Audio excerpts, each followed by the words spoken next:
Sweet.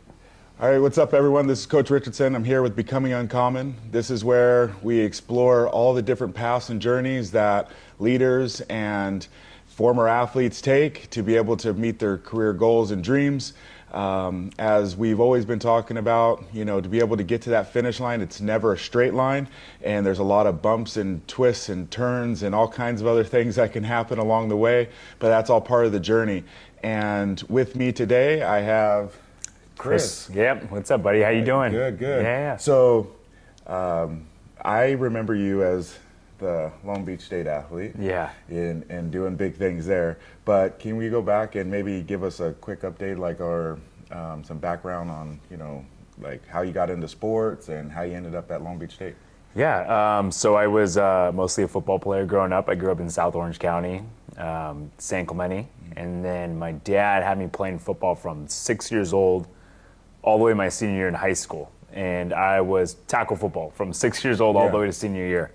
And I was always like the fast kid on the football team. And I think it was like my sophomore year, we're doing like a mile test. And, broke like 6 minutes as a sophomore, which, that sounds like fast back then. You weren't training for it. I wasn't training or anything. And so then, they put me in track. And in high school track, they would try me out at everything. I think they tried me at pole vault, hurdling. You didn't pole vault? No, I was too scared. Oh, okay. No, I was not doing that. Long jump, triple jump, the 800, the 400, 200, and I ended up breaking our league frosh-off record for the 2 and the 400. And all right, so track is my thing. And I had zero training. I think I was training myself, and I lived right behind the football field, the high school football field. So I'll go out there pulling tires, pulling sleds, running the bleachers, just like no training whatsoever, just kind of self-taught, And then, I kind of took it seriously. And then the 400, I went all the way to, I think, CIF finals, and then masters. And then I was like, okay, I guess track is my sport, And I didn't know, like. What position you play in football? A slot receiver and defensive back. All right. Yeah. And you played all 4 years of high school? All 4 years of high school, Okay. yeah. And then I ran track 3 years of high school. And and then after track, I got, Long Beach State. That's how I ended up at Long Beach State. So who recruited you?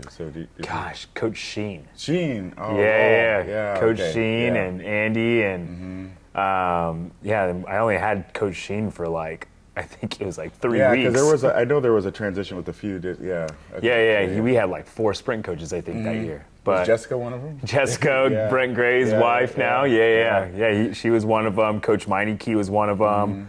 And then, I was working, that's where I met Gary Kabline. Yeah. It's like, I needed some extra speed work, and, and that's kind of how I got involved with a lot of the NFL guys I work with today, was Gary from Evo Speed Training. So Man, I love Gary. he's a great guy. Yeah. Great guy. For sure. Yeah. So, okay, when you're playing football, because football is hard to give up. Yeah.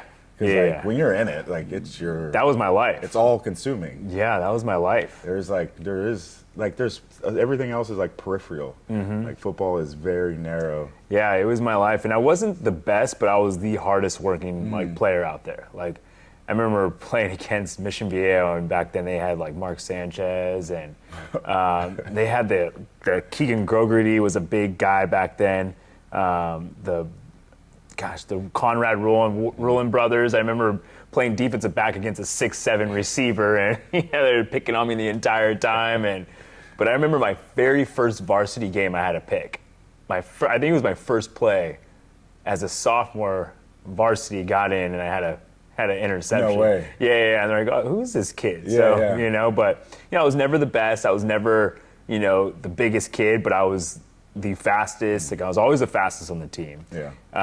And then, I would say I had the biggest heart because I lived behind the football field, so I was always out there. That was like my playground. Yeah. I would take my dogs out there, and they would chase me, and I'd pretend like they're, tackling me, and I would juke them with the football, and I think that's how I got fast too, was my dogs. Yeah. Oh yeah. Yeah, seriously, because I would literally run out there with them, and and lock the gate, and we would just run around. And dog speed is different. Oh yeah.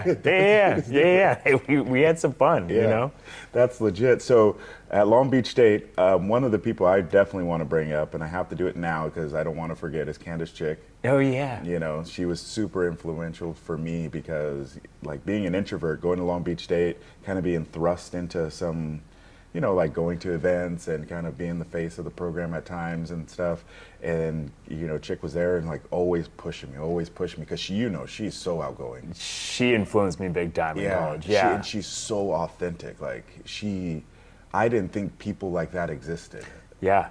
And so I know she had a big impact on me, but like, what kind of impact did she have on you? I honestly don't think I would have finished college without Candace. No way. Life. Yeah. I was struggling mentally, just was going through a lot of personal stuff too, and you know, financially too. You know, you're in college, you're still struggling. No matter if you have financial help or not, it's like struggle is real. The struggle was real, and I remember, you know, we're past the NCAA rules and stuff, but there was a time when I wasn't eating, and I came home one day and we found out that we lived in I was renting a condo, but with like four other people at the time. So it was 4 of us in a 2-bedroom condo, and she was in the same building as us. And she dropped off a bag of groceries at the front door with a cool little note, and you know, she helped me a lot. Wow. She guided me. She would always check in on me, come see me, come into my office. She got me connected with you know, a therapist on campus, just to, you know, have that mental clarity, just to finish school. Yeah. You know, she was a big asset in my life. I still talk to her. Yeah. Matter of fact, I got to reach out to her. Yeah. It's been I got to reach out to her. It's been too long. I haven't talked to her. Yeah, I'm trying to get her on. I'm like, she's all over too. And the thing, yeah, I mean, she's not like an outside person like that, but I think more people in the world need to know who she is. Yeah, that's for sure. Yeah, she's definitely an underdog over there. Yeah, she's changed a lot of people's lives at Long Beach State. Yeah, including mine. Yeah, like so. I'm right there with That's you. awesome. Yeah, so, I didn't know that. Yeah, so our paths have crossed in a lot of different, but yeah, I know she has always been a champion for you and the things you do, even from the beginning, you know, and stuff. And so, she really has, man. That's cool. I thank you for bringing that up. Yeah. That's awesome. No, I love Chick. So I'm trying to pin her down. I'm trying to get her. We'll get her in here. Yeah. We'll get her in here. Yeah. See, there we go. Yeah. I'll text her today. From different. I'm gonna call her. Yeah. Candace, I'm calling you after this podcast. You're gonna be in here next. Yep. Exactly. Yep. All right. Thank you. Because she's not a public person. She should be. Yeah. She should be. She's oh my incredible. God. Yeah. She is. Yeah. Candace Chick at Long Beach State is probably one of the most authentic, like, you know, she's been through a lot, but like her positivity and her mindset is just elite. Yeah. And her infectious like nature when it comes to like when you feel she's trying to help you and guide you, like you feel it's real. Yeah, exactly. You know. Yeah. There's not too many people like that. No, there isn't. You know, and it's funny. We like when I opened up the restaurant side, we got reconnected, and I was, you know, we were both kind of going through a tough time, and my father passed away. But I remember we were like texting each other our 3 things that made us happy in the last 24 hours, and then 10 things we're thankful for. Okay. And she was texting me every day that. I was kind of slacking, but the fact that she was on it was good for her, and then me reading it too was like good for me to like kind of reground myself. Like life's okay. Yeah. You know. And that's what her personality was like. Yeah, that like she had an elite gratitude filter. Like, yeah. Her perspective is very strong. Yeah, Candace, you got to get on this podcast. Yeah, so. I know. More people need to like hear from her. I'm always poking at her. Yeah, we'll get her on. Yeah, that'd be cool.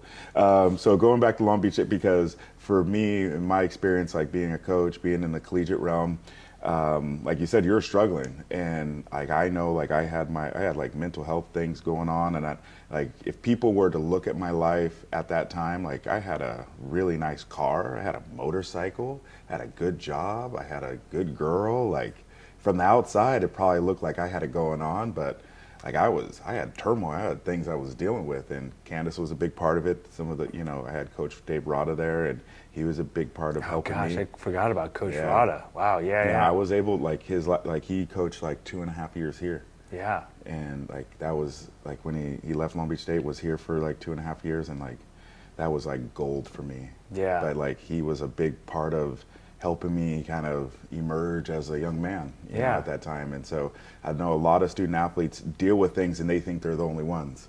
So kind of reflecting back on your time as a student athlete and because we haven't gotten to your career stuff yet, but you know, as you reflect now, like as you're going through everything that you're going through as a professional entrepreneur, what are some things that you draw on from your past as a student athlete?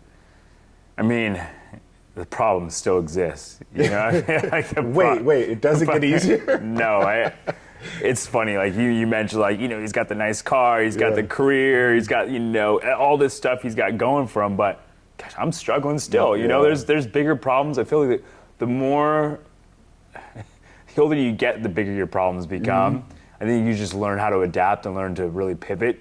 You know, and pivoting is the best word for it. It's just pivoting at these, you know, all these trials and errors that you go through.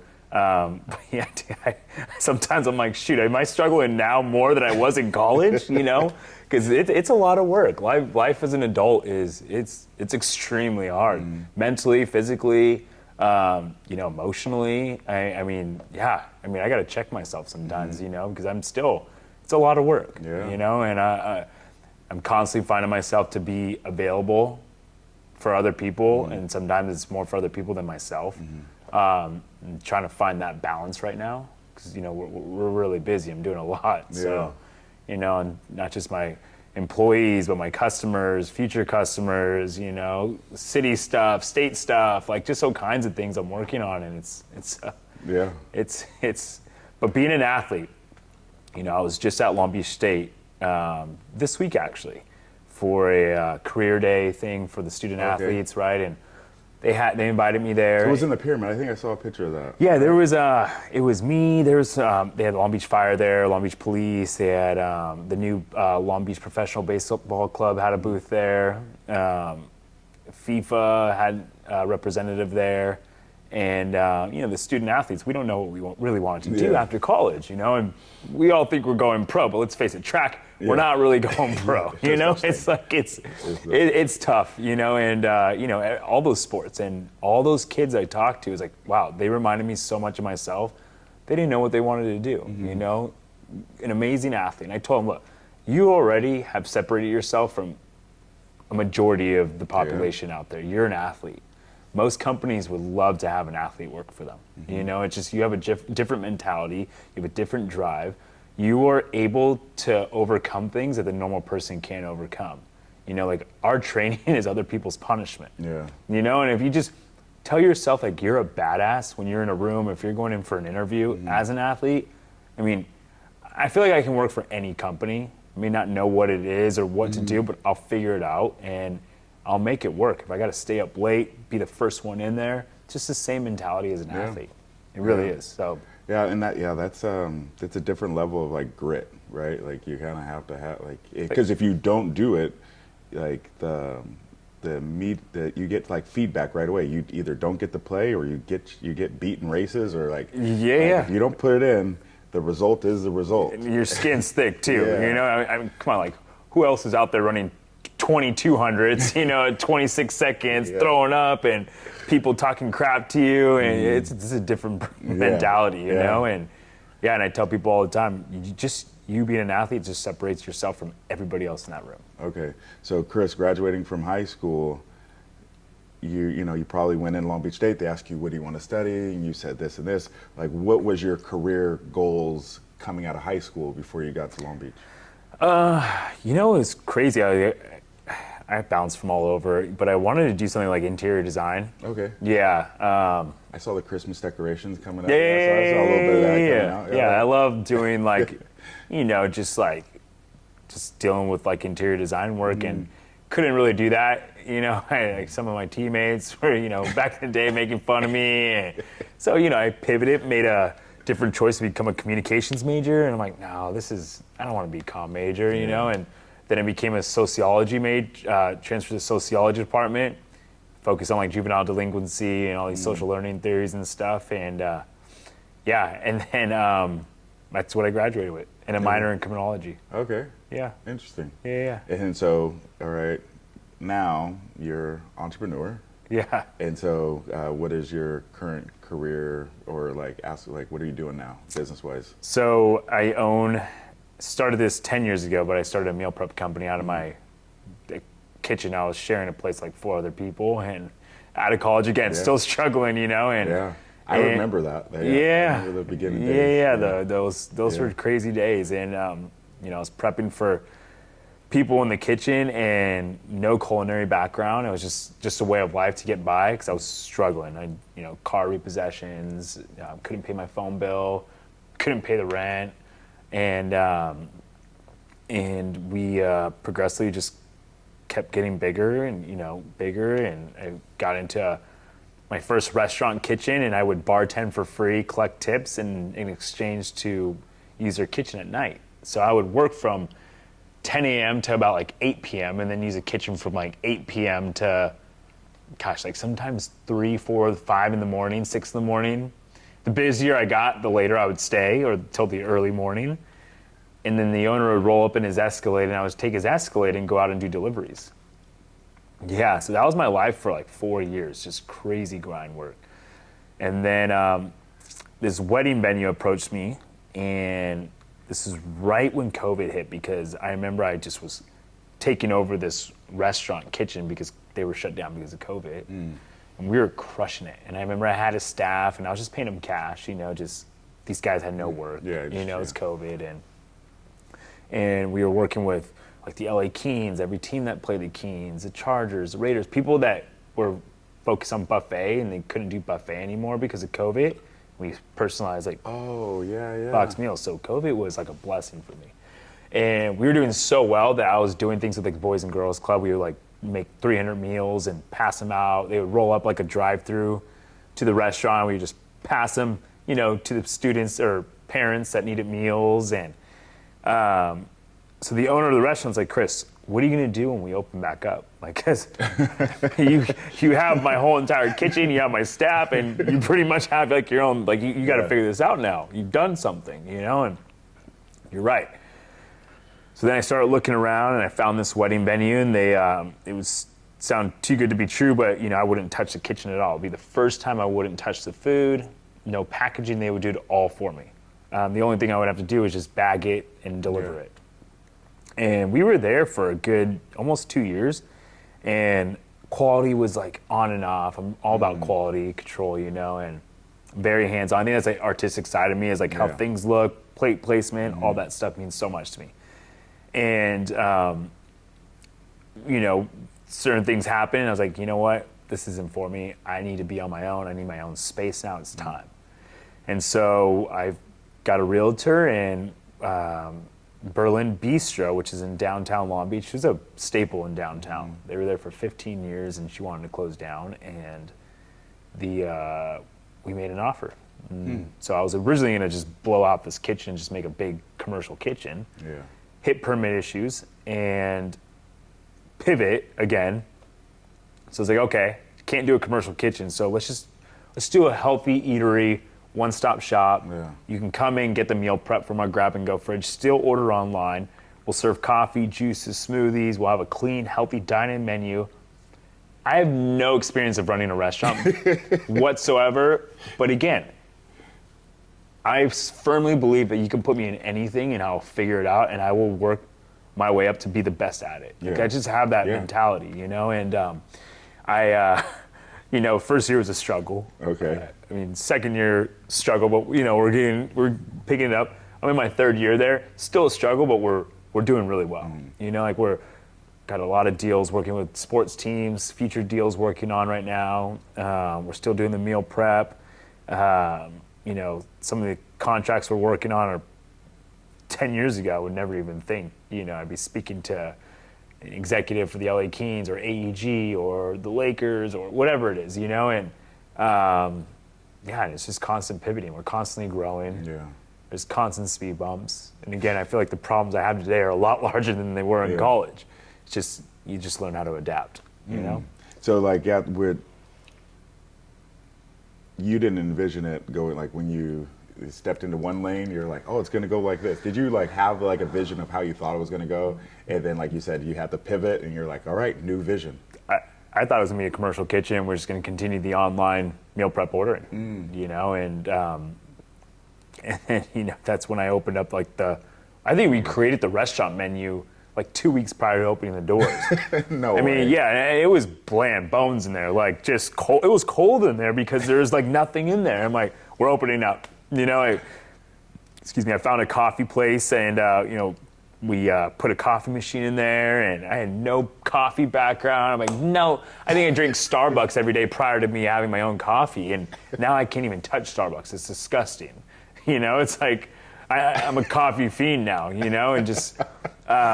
But it's so cool. Like, we've created this space where, like, you never know who walks in. Like, we get pro athletes that come and visit. We get the fire department that comes in, and I've created a space that's like community driven. You know, I do a lot for the community. I like to give back, and it's enjoyable. It's like it's my baby, and it's my baby. She's in 10th grade right now. You know, you know, it's just seeing her grow, and you know, I tell my employees, like, this is my baby, and you're babysitting you're babysitting right now. So it's cool, man. It's been a lot of growth and a lot of ups and downs. And people that know me know what I've been through.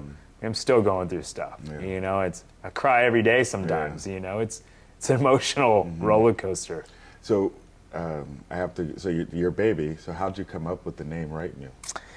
So RightMealz, when we first started, I didn't know how to order food, right? And like I said, I was struggling. So this guy, my first person that I cooked for, he was a realtor, and he said, Chris, you know, can you cook food for me? You know, you bring it to the office.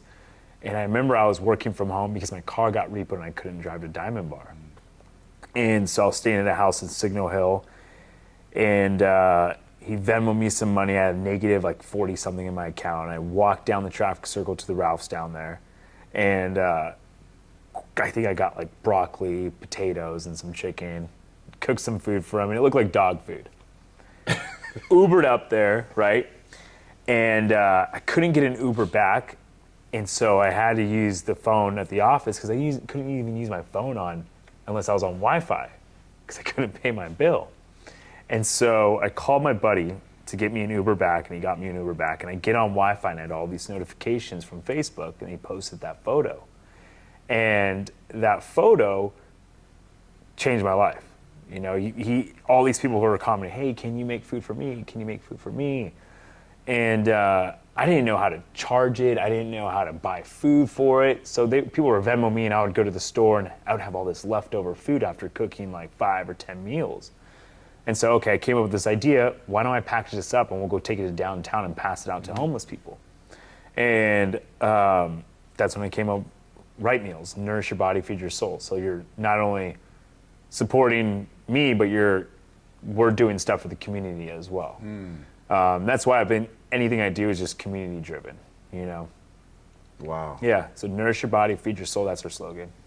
To this day still. Yeah. That's insane. Yeah. Like that, you know what that reminds me of? Was like, I'm thinking of Pursuit of Happiness. You remember That's one of my favorite movies. Yes, I love that movie. Yeah, I used to sleep in my office when I was doing real estate. I was struggling, dude. I was struggling, and I was sleeping in my office, and I took the cushions off the couch and put them underneath the desk. And Danny Morell, he's a big influencer on Instagram right now, but he was a broker for this office, and he'll attest to this story. And people would walk in, and they thought I lived in Seal Beach, because I lived in Seal Beach, and I would commute back and forth, but I couldn't pay rent anymore, so I was sleeping in the office. They go, what are you doing here so early? Didn't want to drive, I didn't want to sit in traffic or, just make up some elaborate lie. And, but I used to watch Pursuit of Happiness on my laptop in the office all the time. It was just so motivating for me how he just kept going, kept fighting. And it's funny you mentioned that too. Will Smith, he brought up, I got to find it, but he mentioned this line about being on a treadmill. And I live by this. So you're in a room with other people, right? And you get on a treadmill. I'm not going to get off that treadmill until everybody else is off the treadmill. I'm going to fight. I'm going to stay on that treadmill. If I tear a hammy or if I, whatever it takes, I am not getting off that treadmill until these people get off before me. And that's how I live my life. Sometimes it's not healthy, but hey, I just got that dog in me, I'll fight. Even when I'm my lowest, my I'm struggling right now. I mentally, I don't think I'm strong right now just because of what I'm going through, and it's taking a toll on me. But I'm a dog. I'll fight. I'll get through it. There's always light at the dark end of a dark tunnel. Oh yeah. Yeah. Oh yeah, for sure. And I think until you step into it, some people avoid those, I guess facing those kind of things, and being able to have faced them in the past. It's like, I don't know when that light's coming. It's gonna be there. It's gonna be there. I don't know when. when. Oh yeah. But it's always been there for me in the past. It's gonna come. Just like if you're up your high, a down's gonna come. And you're just like you can't be comfortable up here. You got to realize, okay, I'm gonna something's gonna happen. Yeah. I think every day I've gone into work this week, something's happened. Freezer's out. $1,200 in the freezer. An employee calls out sick. I got to cover this guy's shift, or it's like I have another employee telling me they're moving away, so then I got to pivot. Just like it's just every day it's something. Yeah. It's always something. And it's never the new something. Like you can't automate it. No. It's like you can never plan for it either. No. You just have to be never ready. plan for it. Yeah. Employees sleeping in when we got an important delivery, and I gotta just drop everything and go take this delivery myself. I was thinking, I think I saw you. You're up early. It was something like you were doing something early, and I was like, I couldn't imagine, because I already know like things happen, and you have to pick up the slack. Like, for everything. Yeah. Yeah, everything. And I'm, I don't have like somebody like, hey, I need $100K to cover this. Like I got to figure it out. Yeah. And that's the thing. This is my baby. And then if I'm not working, it's not going to produce. I have to continuously call, follow up. I'm constantly doing something. Because like not hitting the mark is like not an option. Like I kind of feel like that in coaching. Like I can't fail this athlete because like they only get one college career. Exactly. So it's like I'm gonna do everything I possibly can because I don't get to I'll get them next time. Like you don't get those sometimes. Like in your business, like that is 1,000% like true. Exactly. Yeah. Like I have certain numbers I want to hit, and if I don't hit those numbers, I'm like, shoot, what do I have to do differently to make that happen next month or next quarter or whatever it is, even the next day. And you're constantly dealing with margins, food costs, labor costs. Right now, costs and everything is going up. It's nearly impossible to have a small business in California. They don't make it easy for us. Yeah. The state of California is the worst state to have a small business in. Quote me on that. Whoever's watching this and works for the state, I mean that. Yeah. So, it's tough. They make it very hard for us, and we almost sound like we're complaining all the time, but it's the facts and it's reality, But yeah, it's a different game. I think if anybody can be an entrepreneur, it can definitely be an athlete. I think athletes would be the best entrepreneurs. Yeah. We're especially track athletes, because we're more. Correct me if I'm wrong, but track's really not a team sport. We're individuals. We're competing against ourselves, our teammates sometimes, and I've always been an individual person. I'm going against myself. People ask me, "Who's your rivalry for meal prep?" I don't have one. Yeah. It's myself. Yeah. I really don't. Yeah. Like people ask me, like, "Oh, what about this person?" I really don't care. Yeah. I'll tell you I'm better than them. Yeah. By far, I promise you I am, but I don't need to look into that. Just I'll stay in my own lane. What I do though is I look at other restaurants' Yelp reviews, and I'll look at their bad reviews, and I'll see what that person did not like about this place, so we don't do that. Yeah. So you look at the mistakes they made, and you're like, okay, we're not going to do that. Yeah, that's out of like that old saying, right? Like a good, somebody that's good learns from their mistakes. Somebody that's great learns from other people's mistakes. Yep. That kind of thing. Yeah. Yep. That's. But I want to get into now, because you referenced it, is like you don't just do your business. Like you said, the importance of community and your involvement with the community. I saw something like you were in front of a pretty important group recently, State Assembly. Yeah, the Capitol. Yep. Yeah, so again, as a business owner, you never know what can happen, but we got hit with an ADA lawsuit. So if you don't know what an ADA lawsuit, it's just compliance to disabilities, and we're compliant though. But you get some people that take advantage of that system and they go out and sue. They have like 50 plus lawsuits on small businesses. And what this is doing is, okay, I can't afford an attorney to fight this lawsuit. So they find that sweet spot to settle. Yeah. It's like $7,000 Yeah. for a bathroom hook. Yeah. A bathroom hook I had no idea was behind the door, and all I did was just pull it off and put it at the height it's supposed to be, but there's other things they pointed out to try to get more money on, but it wasn't true, and so I know people, like very powerful people, and so I reached out like, hey, what can we do for this? Like, I need help. And so this particular person, Josh Lowenthal, state assembly member, and he's like, well, I'm working on this bill. Do you want to testify? I'm like, who am I testifying against? The Disability Act, all these people, right? And I went to the Capitol and went against all this, these committees and state assembly members, and I just said, look, we want to be compliant. We want to do what's right. It's not like we want to open a business and not be compliant. I have an aunt who is she's visually impaired, and so it's not like I want this place to be for everybody. Yeah. We have people that are in there in wheelchairs. I have Paralympians that come in, like, come on, Yeah. And so I said, look, there's got to be where we can meet in the middle, and so he's working on this bill. If you have a certain inspection, if you get popped with something, bathroom hook, for example, I have 30 days to fix it. Okay. And if I don't fix it within that 30 days, then they can pursue litigation. But I mean, there's businesses going out of business because of these lawsuits, and it's sad. So that's one thing. And then, another thing I'm working on is just public safety for the city. Okay.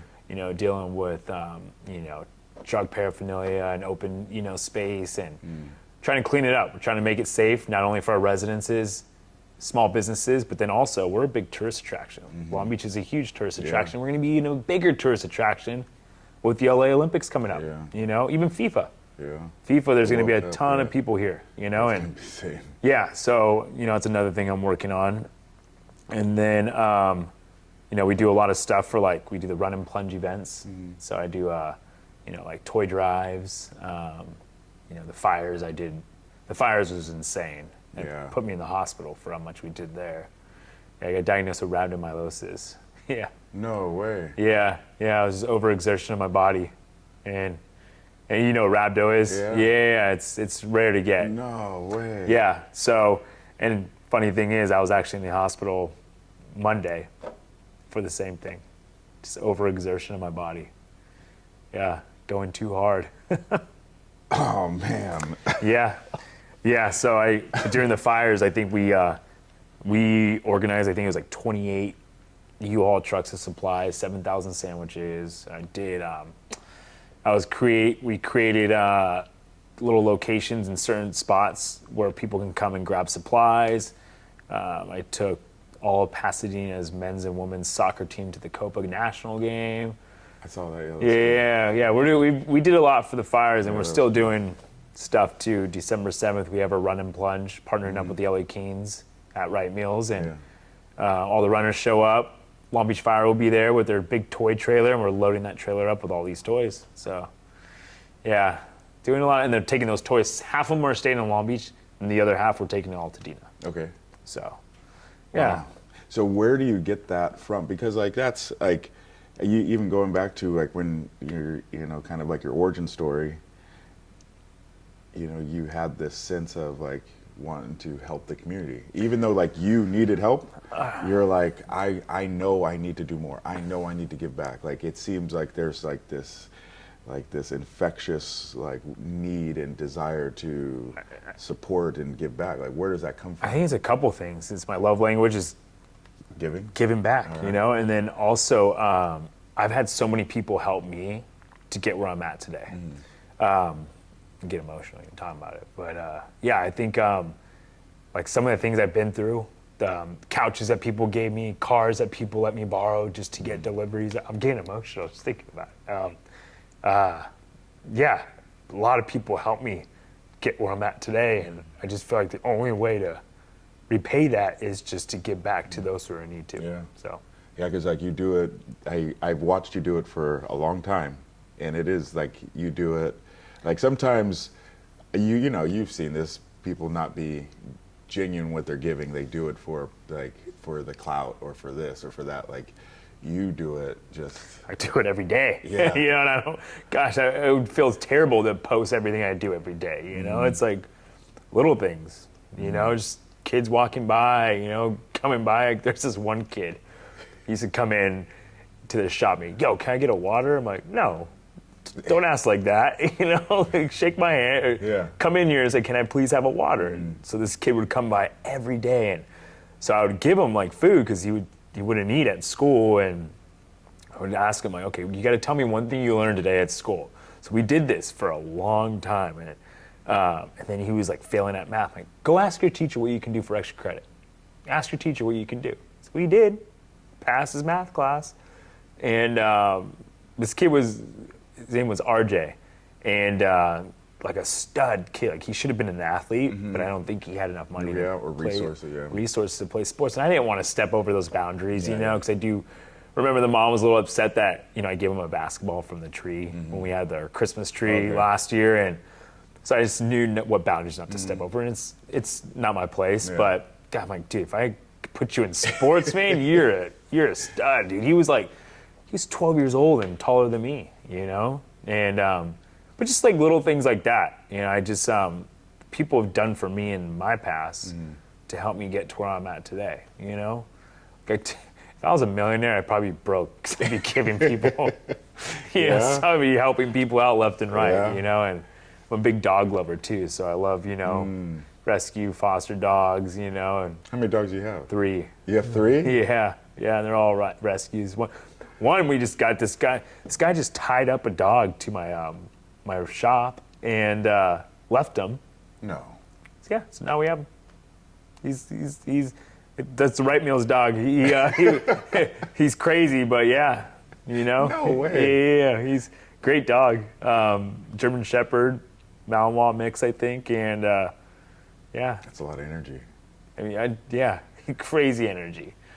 But, you know, if anybody can do it, I can. I may complain about it along the way, but I make it happen, you know? Right. So, okay, what do you have, like, on the horizon? Like, if, you know, if we had a crystal ball, I know, like you said, pivot. There's going to be pivots, but, you know, like, what does it look like? Oh, man. Like, what are some things on the horizon? It's constantly growing. You know, there's always something. One thing I'm working on is I definitely want to get a partnership with one of our clients, Max Crosby. So we have a pretty solid relationship, and I want his name involved with our brand in some capacity, whether it's, you know, he invests in the business and we just keep growing, or, you know, another thing we're working on, you have LA 28 coming up. Yeah. So I'm working on credentials for all that stuff. Setting meetings up for that. Yeah. Just recently set a meeting up with the director for FIFA. We're meeting in early December for World Cup. You know, expanding my relationships and making them stronger with like LA Kings, AEG, and more sports dietitians, because those are the people that I connect with to feed these teams. Okay. Just building relationships. It's all about relationships. You know, it's all about who you know. Yeah. You know, yesterday, I was sitting at the restaurant having a meeting with the president of the new professional baseball team that's coming to Long Beach, the minor league team. Okay.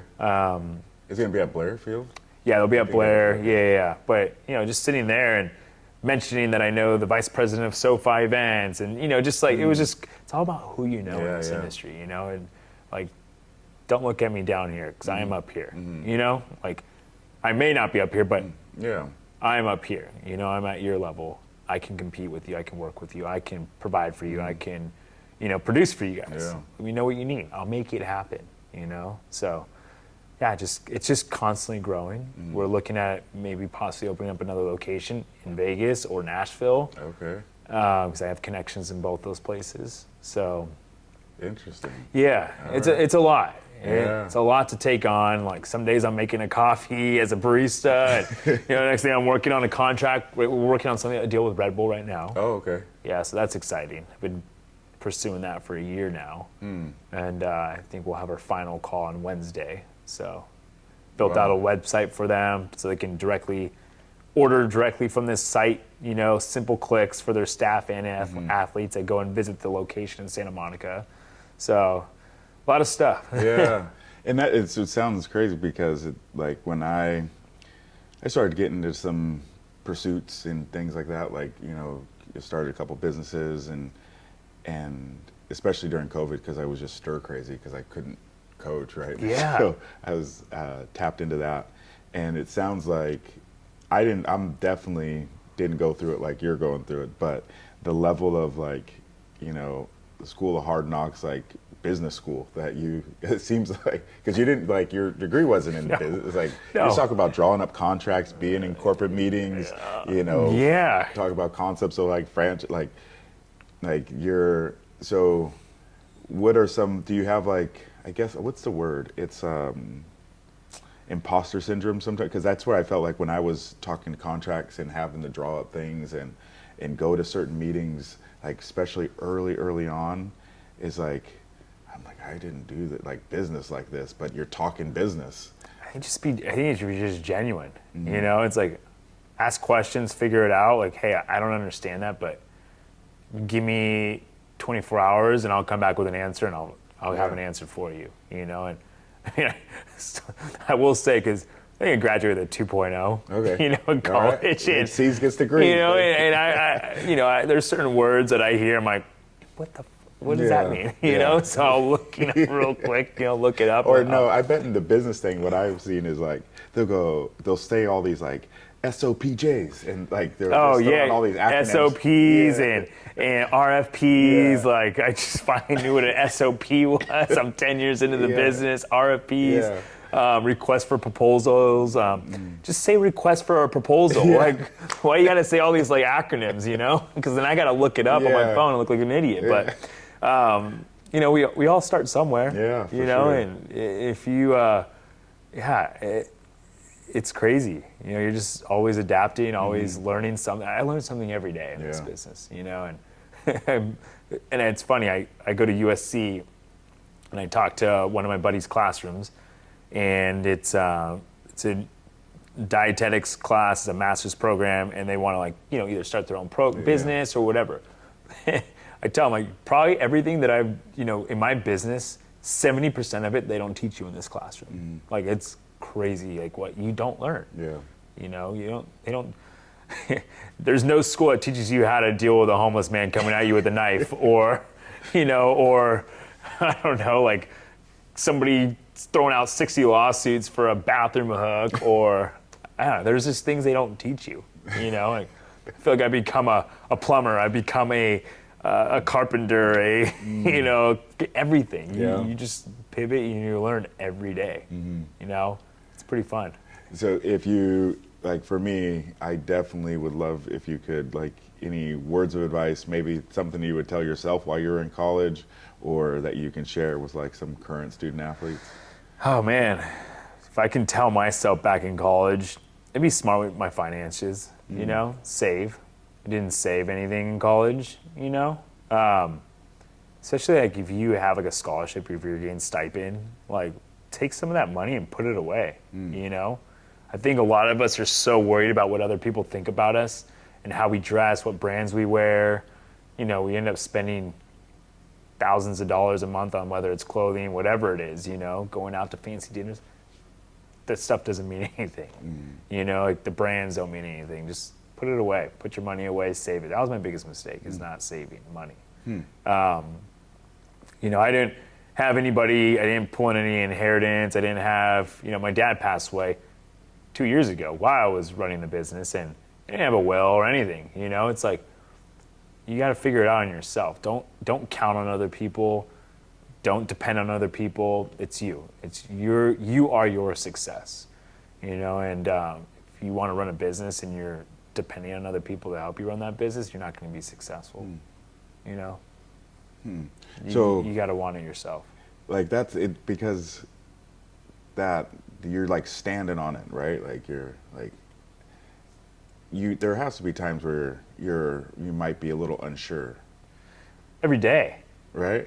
Every day. Every day okay, I walk right? in it's part of the journey, honestly. Okay. I've talked to multimillionaires. I'm hey, am I Is it okay to feel this way? Like, gosh, I'm like crying. I'm emotional. And I want to quit sometimes. I want to quit every day. It's part of the journey. And if I look back 5 years, 3 years ago when I opened up the restaurant, I would have never thought that I would walk in. I thought this, but seeing it, happen in front of me within 3 years, like every table taken, every seat taken, it's just, that was this Monday. It was a Monday and we were cranking. I'm like, wow, like this is so cool. You see regulars, you see people coming in that familiar faces that, it's cool. It's cool to see. And I just think, okay, that was 3 years ago. I opened this up. What's the next 3 years going to look like? And it's pretty, you just never know. You never know who's going to walk through that door, the connections you get, contract you can lock in. There's opportunities every day. You just got to go out there and knock and find them. And, I think a lot of us too are very uncomfortable in our own skin. There's a lot of socially awkward people out there, that are scared to just go meet people, go socialize, go meet people, go door knock, go make a phone call, like Wolf of Wall Street's a great movie to watch sometimes, but there's a scene when he's like, if you're broke and your wife's going to leave you, if you can't pay your bills, you pick up that phone, you start effing dialing, especially if you're in sales. I mean, I just recently hired somebody and she sends messages for like 6 hours. Just messages, old clients, if we have a database, lead follow-up, hit up old friends, like, whatever it is, like, hey, you want to do a catering for your office, or, hey, we noticed you're playing this team out here. Did you want us to do your food for you? Like, oh, yeah, we forgot about you, Yeah, we want to use you. So it's just like constantly just putting your name out there, That's exciting. Yeah. I mean, I cannot express, like, when I started this podcast, I had it wasn't a long list, but you're definitely one of those that, because again, watched your journey, watched you as a student athlete, and kind of watch your kind of evolution. Still going, man. And that's the thing. It's like people are like, oh, you're crushing. I'm like, I'm not though. It's like I still got my problems. I there's stuff every day. It's like paying vendors, paying like $2,000 electrical bill. It's like it's crazy. The things people don't see. Huh? It's the people. Gosh, if only people knew. Like payroll, like all this stuff. It's tough. It's tough sometimes. And it's like, what's gonna happen today? Like I feel like I'm getting in a boxing ring, and putting headgear on and forgetting my mouthpiece. Like, let's go. Like, I just got cracked in the face the other day by a homeless lady holding an empty bag full of glass bottles and just walked right by me. I'm on the phone with Red Bull, by the way. No. And just cracked me in the face. And I'm like, I kind of like laugh in my head. I'm like, all right, what's next? Am I gonna like step off this curb and break my ankle? Like, come on, like, oh, man. It's every day. It's something, dude.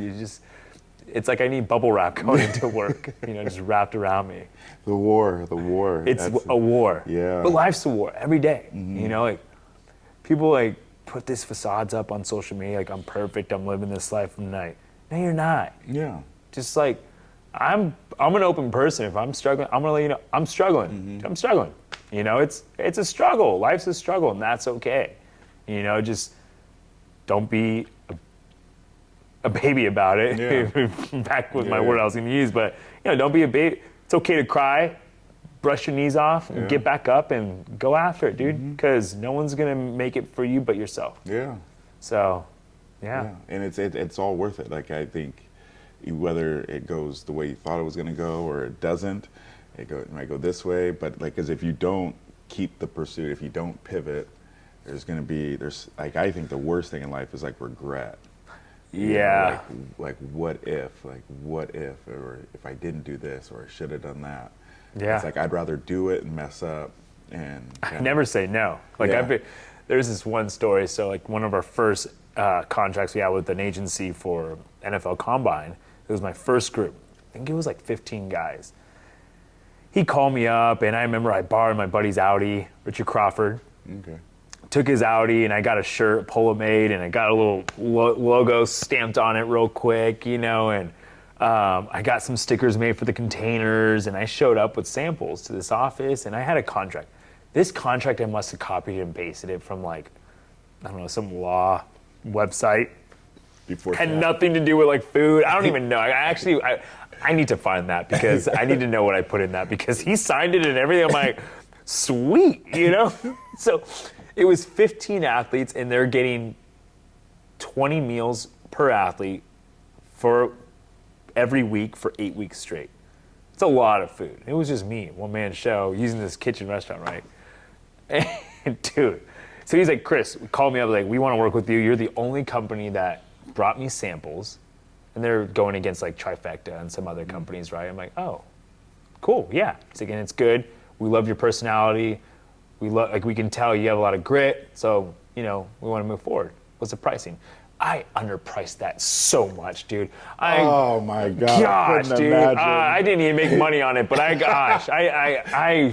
couldn't imagine, dude. I probably underpriced per athlete, probably $2,000 per athlete. I didn't know anything about food costs. This is all self-taught, and I'm thinking, oh, this is great. I actually went to suckers. Yeah, I actually went to one of my buddies was a GM of a restaurant in Newport, and I got a bottle to celebrate for myself by myself, and I'm sitting there yeah, dude, I fucking made it, No, I didn't. No, that was a lot of work, and I remember first time hearing about macros and stuff. I'm the first day, I wanted to jump in the ocean, tie a brick to my feet. I'm what did I get myself into? And I only could do the food for the first day. It's oh, we're going to bring him food tomorrow too. Originally, we were going to drop it off the entire week, but there's no way in hell I was going to be able to do that. Yeah. Some of these guys a lot of these guys in that class are still in the NFL. J.J. Arcega, Dawson Knox, some, big names that were still balling right now. They have no idea what I went through to get that food in that fridge for them, dude. It was crazy. And I did it, and word of mouth spread to other agencies, So Wasserman, CA, and it just kept getting bigger and bigger and bigger. And that's why I was you never know until you take a, swing. Yeah. Just swing, and you'll figure it out. I mean, I was working on a Super Bowl contract, I think it was a 40,000 meal contract, and I was trying to get it because I was at the wedding venue at the time, and you just crank them out, we'll figger it out. I didn't get it, but for good reasons probably. I think they realize this guy can't do it, but you just never know until you take a swing, and I think that's that athlete mentality too, Dude, yeah. Well, I won't keep you anymore. I appreciate your time. Yeah, thank you for having me. I know there's going to be student athletes and business people that are going to be able to glean so much from just your insights. So I definitely appreciate it because, again, when I started this podcast, it was really because I mentor a lot of former student athletes and see a lot of other coaches and people around, and having been in the business world a little bit, is every successful person I know or have ever met, it was never a straight line. It was a lot of bumps in the road, and I'm noticing that people need to hear that. People need to see that, and it's okay. And I don't consider myself successful yet. I'm still going through that line. 10 years in, my definition, you're successful. Yeah, I appreciate you that. had a vision and you executed it, and you 10x'd it. Still going, man. Yeah, and that's I think. Let me ask you this, Chris. So, you with your podcast in 5 years, where do you see yourself? As a coach, where do you see yourself? That's a long time. Yeah, it is. A lot can happen, Yeah, a lot can happen because I'm still going to be coaching for sure because my daughter's 9. So congratulations. Yeah. So I'm going to be coaching her because she's my only track athlete. The rest of my that's your pride and joy right my there. My boys don't do track, so yeah. Oh no! But I definitely want to make sure I'm there for her, and I want to be able. I think I see that being something that's going to be a lot of fun. That's awesome. Definitely going to be here, and because I don't think AAI is going to take over coaching anytime soon. So I think I'm okay for now. But definitely coaching, being at Cerritos, we're hopefully building a new stadium and kind of still mentoring these student athletes. But I think with the podcast specifically, I find it so valuable because I can tell my student athletes things all the time, but I love the fact that I'm going to be able to reference, like, oh, you want to start a meal prep, go watch this with Chris Sweeney. Like, you're going to be able to see and kind of get some perspective, because that's the thing too, is I think that level of reference is going to be something I can draw back on. So I'm excited. You're doing it, man. Yeah. You're doing it. You're a mentor for these kids, and they're going to have your name, Chris Richardson, on the new track. Yeah. Oh, yeah. So, well, I'm going to write it somewhere. in the concrete, you know? Yeah, good for you. Because, man, like, I cannot understate how much I appreciate you coming. And, thank you. And, kind of being a part of this and taking the time. Thank you. Appreciate it, boss. All right, man. Yeah. Thank you so much. Thanks.